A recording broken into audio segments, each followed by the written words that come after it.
నమస్తే సార్. నమస్తే అండి. సార్ మీ పేరు సార్? నా పేరు కత్తిగట్ల జాన్ ఎడ్వర్డ్ అండి. నేను 11వ వార్డు నుంచి వచ్చానండి. మాది గునుపూడి 11వ వార్డు అండి. సార్ మీ రాజకీయ అనుభవం ఏంటో చెప్పగలరా?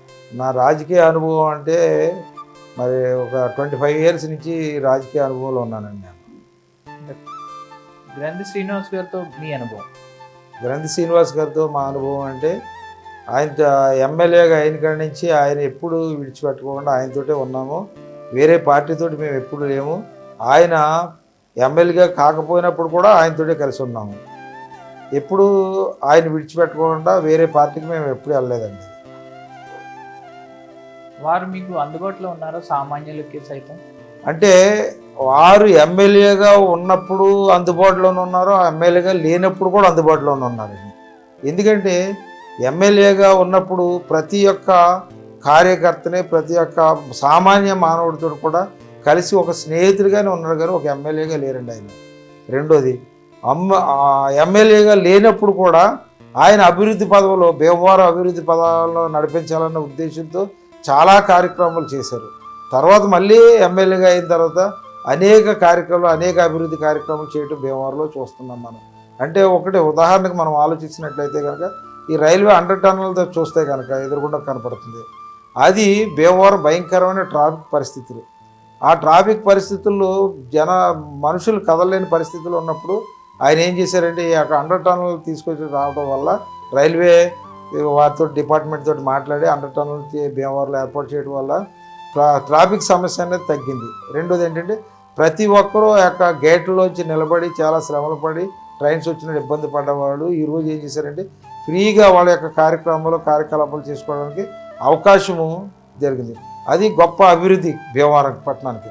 రెండోది మనం చూసినట్లయితే మన భీమవరం పాత బస్టాండ్ ఇచ్చలవిడిగా అది జరుగుతూ ఉండేది. రెండోది ఏంటంటే అక్కడ అనేకమైన అసాంఘిక కార్యక్రమాలు జరుగుతూ ఉండేవి. అటువంటి దాన్ని ఏం చేశారంటే శుభ్రపరిచి మళ్ళీ తిరిగి పాత స్థితికి చక్కగా ఆ రోడ్లు అన్నీ చక్కగా చేసి అక్కడ బస్సులు ఆగటానికి గొప్ప అవకాశం. అంటే రవాణా సౌకర్యంలో కూడా ప్రజలు ఇబ్బంది పడ్డ రోజుల నుంచి ఇబ్బంది పడకుండా మంచి రోజులు తీసుకొచ్చింది గ్రంథి శ్రీనివాస్ గారు. రెండోది ఏంటంటే అనేక చోట్ల ఎక్కడైతే స్లమ్ ఏరియాలు ఉన్నావో వాటికి ప్రజలు వెళ్ళలేని ఇబ్బందులు పడుతున్న చోట్ల కూడా ఆయన చక్కటి రోడ్లు వేయించి ఎవరైతే చాలామంది భీమవరం పట్టణంలో నీటి కొరత ఎక్కువ ఉండేది, ఆ నీటి కొరత తీర్చడానికి ఆయన మళ్ళీ అక్కడ ల్యాండ్ తీసుకుని ఆ ల్యాండ్లో చెరువు తవ్వించి అక్కడి నుంచి మంచి నీటి సదుపాయాన్ని కలిగించడమే కాకుండా ఈరోజు ఫిల్టర్ బెడ్స్ కూడా అక్కడ పెట్టించి అందరికీ అంటే 24 అవర్స్ వాటర్ అందేలాగాను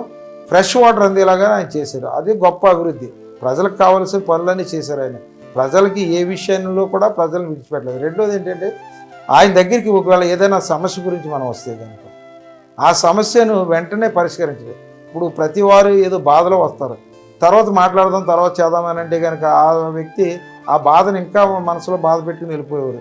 కానీ ఈయన ఏం చేశారంటే వచ్చిన వ్యక్తిని ఆప్యాయతతో పలకరించి లోపల ఆయన ఛాంబర్లో పిలిపించుకుని కూర్చోబెట్టి చక్కగా టీ ఇచ్చి ఏంటి సమస్య అని అడిగిన తర్వాత ఆ సమస్యను వెంటనే మరి పిఏ తోటి ఫోన్ చేయించి వాళ్ళు రామని చెప్పేసి ఆ సమస్యను వెంటనే పరిష్కరించి ప్రజలకు అందుబాటులో ఉండి ప్రజల సమస్యలను చూస్తూ ఉండి ప్రజల అభివృద్ధి కొరకు భీమవరం అభివృద్ధి కొరకు ఎంతో కృషి చేసిన గొప్ప ఎమ్మెల్యే ఎవరంటే నేను చూస్తుండగా, అంటే నాకు రాజకీయ అనుభవంలో ఉన్న తర్వాత నేను చూస్తుండగా గొప్ప ఎమ్మెల్యే, మంచి వ్యక్తి, ఒక స్నేహితుడిగా ఉన్న ఎమ్మెల్యే ఎవరంటే గ్రంథి శ్రీనివాస్ గారు అండి.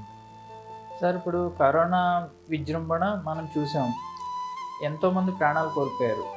ఆ సమయంలో ఎమ్మెల్యేలుగా పోటీలు చేసిన ఇప్పటి వరకు ఎమ్మెల్యేగా పోటీ చేసిన వాళ్ళు ఎవరైనా మనకి అందుబాటులో ఉన్నారా? ఎవరు అందుబాటులో లేరండి. ఎందుకంటే ఎవరైతే నాకు కరోనా వచ్చి నేను చచ్చిపోతానేమని భయపడి పారిపోయారు అనేక చోట్ల జరిగింది. కానీ మన భీమవరం నియోజకవర్గంలో ఎమ్మెల్యే గారు ధైర్యం ఉండి కార్యకర్తలకి ఉత్సాహాన్ని రప్పించి అదేవిధంగా వాలంటీర్ ద్వారా ప్రతి ఒక్కరిని ఏ విధంగా ఉన్నారో, ఏ క్లస్టర్లో ఎవరైతే ఈ యొక్క కరోనాతో బాధపడుతున్నారో వాళ్ళకి ఏ విధమైన ట్రీట్మెంట్ ఇవ్వాలని డాక్టర్స్ తోటి మాట్లాడి ఎక్కడెక్కడైతే మంచి హాస్పిటల్లో వాళ్ళు ట్రీట్మెంట్ తీసుకోవాలో ఆ హాస్పిటల్ కూడా పంపించడం ఆయన చేశారు. రెండోది ఏంటంటే ఆక్సిజన్ ప్రాబ్లం వచ్చింది భీమవరంలో. ఆక్సిజన్ ఎక్కడ దొరకలేదు, మొత్తం దేశమంతా ఆక్సిజన్ లేదు. అటువంటి సమయంలో ఆక్సిజన్ బెడ్స్ అరేంజ్ చేసి ఆయన ఆక్సిజన్ని తీసుకొచ్చి చాలామంది ప్రాణాలు కాపాడిన వ్యక్తి ఎవరంటే మన గ్రంథి శ్రీనివాస్ గారు. ఎందుకంటే ఏ ఎమ్మెల్యే కూడా అంటే ఒకళ్ళు పవర్లో ఉన్నా పవర్లో లేకపోయినా ప్రజా సమస్యల గురించి ప్రజలకు సహాయం చేద్దామన్న వాళ్ళు ఎవరూ లేరు. కాబట్టి ఈయన ధైర్యంగా ఆయన యొక్క ప్రజల యొక్క ప్రాణాలు కాపాడిన వ్యక్తి ఎవరంటే మరి కరోనా టైంలో గ్రంథి శ్రీనివాస్ గారు. రెండోది ఏంటంటే ఎక్కడైతే స్లమ్ ఏరియాలో ఉండి వాళ్ళకి ఆహార పదార్థాలు అందట్లేదు, ఒక బియ్యం కొరత వచ్చిందో లేదా కనుక కాయగూరలు అందట్లేదు, వాటికి కూడా కార్యకర్తలు నియమించి వాళ్ళకి బియ్యం సదుపాయం కలిగించారు. రెండోది ఏంటంటే కాయగూరలు వాళ్ళకి వారి వంటకు కావాల్సిన సామాగ్రి అంతా మరి సప్లై చేసిన వ్యక్తి ఎవరంటే మన ఎమ్మెల్యే గ్రంథి శ్రీనివాస్ గారు. సార్ 2024లో మనకి అంజిబాబు గారు గ్రంథి శ్రీనివాస్ గారు పోటీ చేస్తున్నారు. వీళ్ళిద్దరికి వ్యత్యాసం మీరు చెప్పండి. అంటే నక్కకి నాగలోకానికి ఉన్నంత తేడా మీరు చెప్పేది అడిగే ప్రశ్నకి. ఎందుకంటే ఒక వ్యక్తి లేని అంటే పని చేయని వ్యక్తి గురించి నేను మాట్లాడటం వేస్ట్ అండి.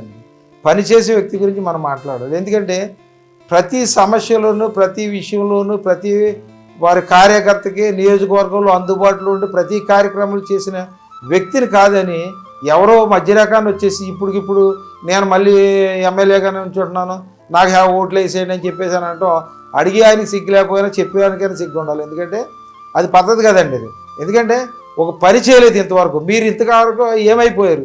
ముసుగులోకి వెళ్ళిపోయారా లేకపోతే కనుక ఏ అరణ్యంలో ఉన్నారా ఏంటి అర్థం కావట్లేదు. ఇప్పుడు వచ్చేసి కొత్తగాను నేను నుంచున్నానని చెప్పేసాను అంటే మంచి పద్ధతి కాదు.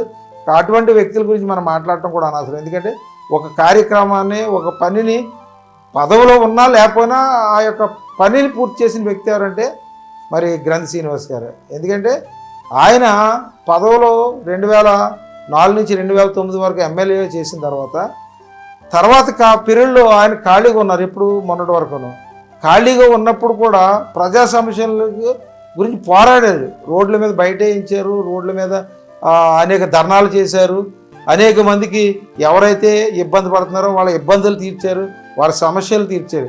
మరి పదవి ఉన్నా చేశారు, పదవి లేకపోయినా చేశారు. అటువంటి వ్యక్తి ఈరోజు మరి ఒకసారి 2024లో ఆయన ఎమ్మెల్యే అవ్వాలి, ఎమ్మెల్యే కాకుండా మినిస్టర్ పదవి కూడా రావాలని మేము ఆశిస్తున్నాం. కానీ ఇప్పుడు వరకు అంటే పదవి ఉన్నంతసేపు పని చేయలేదు, పదవి లేనప్పుడు కూడా పని చేయలేదు. చేయలేని వ్యక్తుల గురించి మనం మాట్లాడుకోవడం అనవసరం అండి. సార్ మీ 11వ వార్డులో ఎన్ని ఓట్లు ఉన్నాయి సార్? 11వ వార్డులో 2800 చిల్లర ఓట్లు ఉన్నాయి సార్ మావి. అయితే 2800 చిల్లర ఓట్లలో లాస్ట్ టైం గ్రంథి శ్రీనివాస్ గారికి మొత్తం ఓట్లు మేము వేసాం. కొంత పర్సెంటేజ్ మాత్రం బయటికి వెళ్ళింది. ఆ బయటికి వెళ్ళిన పర్సెంటేజ్ కాకుండా 2000 ఓట్లు మెజార్టీ మా యొక్క 11వ వార్డు నుంచి ఆయనకి ఎమ్మెల్యేగా వేయటం కూడా జరిగిందండి. రెండోది ఏంటంటే మా వార్డులో డెవలప్మెంట్ కూడా చేశారు ఆయన. ఎటువంటి డెవలప్మెంట్ అంటే డ్రైనేజ్ సెక్షన్ లేదు. ఎందుకంటే ఎప్పటికప్పుడు వర్షాలు వచ్చినప్పుడు గట్టిగా వచ్చినప్పుడు స్లమ్ ఏరియా కాబట్టి మునిగిపోతుంది. ఆ మునిగిపోయినప్పుడు ఈరోజు చక్కటి డ్రైనేజీ వ్యవస్థను ఏర్పాటు చేశారు. మరి 11వ వార్డులో గరువుపేటలో రోడ్ లేకపోతే కనుక సిమెంట్ రోడ్ వేసి చేశారండి ఆయన. ఈ విధంగా ఆయన మా యొక్క 11వ వార్డుని మా అభివృద్ధి చేశారు. 11వ వార్డులో ఎటువంటి సమస్య ఉన్నా ప్రతి సమస్యను పరిష్కరించారు. సార్ మీరు మా స్టూడియోకి వచ్చి మీ విలువైన సమయాన్ని కేటాయించినందుకు మీకు ధన్యవాదాలు సార్. అయ్యారు మరొకసారి ధన్యవాదాలు తెలియజేస్తున్నాను.